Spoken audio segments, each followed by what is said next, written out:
Thomas, est-ce que tu peux nous parler du fameux triptyque Ouais.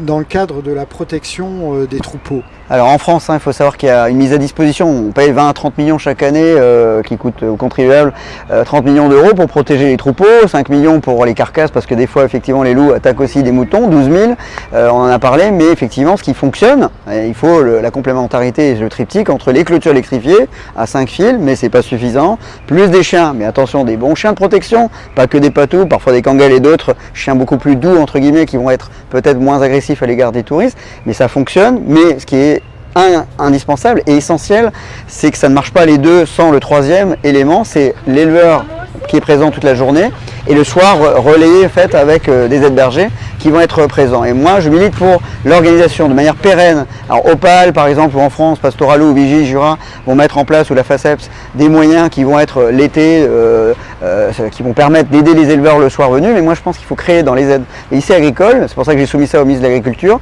une formation pérenne, labellisée, d'aides-bergers professionnalisés. On remet des jeunes dans la montagne, donc il y a un côté social aussi, il y a un côté aussi où on laisse les montagnes ouvertes en quelque sorte, avec évidemment des paysages qui sont entretenus, mais dans un écotourisme intégré où l'éleveur est au centre de la montagne avec ses chiens, avec ses clôtures, et où le soir il peut effectivement dormir sur ses deux oreilles parce qu'il sait qu'il y a une présence humaine. L'année dernière avec Opale, dans le canton de Vaud, quand il y a une présence humaine, il y a eu 0 attaque en Suisse, ce qui prouve bien que le loup a peur de l'animal vertical et de la présence humaine. Donc il n'y aura jamais 0 risque, mais ce qui est important de comprendre, c'est pas parce qu'on risque d'avoir un accident en voiture qu'on ne prend plus la voiture. Donc le loup c'est pareil, il faut considérer le loup comme un facteur risque, mais comme un autre, pas pire qu'un autre, et j'allais dire bien moins pire que le changement global et le réchauffement climatique. Est-ce que c'est encore un intérêt dans quelques années de produire de la viande quand on sait qu'un steak va faire 10 000 à 12 000 litres d'eau et qu'on sait qu'aujourd'hui la Cour des comptes a dit que notre élevage n'est pas durable en termes de ressources alimentaires et en termes de ressources en eau, de gaz à effet de serre produites par l'élevage. Je n'ai rien contre la viande ni contre l'élevage, mais c'est une conséquence malheureusement auquel il faudra réfléchir.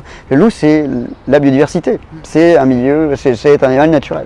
C'est-à-dire qu'en fait, comme d'habitude, en France, malheureusement, on a perdu la culture du loup. C'est ça, on a perdu cette culture. Le temps de retrouver cette culture, alors, ça prend du temps. C'est intéressant parce que c'est justement, je pense qu'il y a un temps culturel qu'on oublie souvent sur le loup. On dit il n'y a pas la volonté politique, il n'y a pas la volonté financière, il y a l'argent, il n'y a pas la volonté politique, oui, mais il y a ce temps culturel de réadaptation. Et j'ai fort espoir que les jeunes générations, eux, s'approprient les prédateurs comme un élément naturel qui ont leur place dans la niche écologique, tout en leur expliquant ce que c'est un loup, que c'est ni gentil ni méchant, mais un prédateur naturel. Et il faut effectivement 30 ans que le loup revient, mais il faut aussi qu'on fasse de grands efforts autour de tables communes où on ne se renvoie pas là-bas les uns contre les autres en mettant des murs, mais plutôt en construisant des ponts et des passerelles pour que les écologistes dans les associations, mais aussi bien sûr les chasseurs et les éleveurs et les politiques se mettent ensemble à discuter et à gérer le problème loup comme un problème, mais qui n'est pas insurmontable, incurable, comme une fin en soi apocalyptique, quoi. Le loup, c'est une chance pour l'écosystème. Pour moi, c'est vraiment une chance. Et beaucoup de jeunes, de mes jeunes, pensent que c'est effectivement un facteur, j'allais dire, amélioratif dans nos écosystèmes. Et ça, c'est évident. Ouais.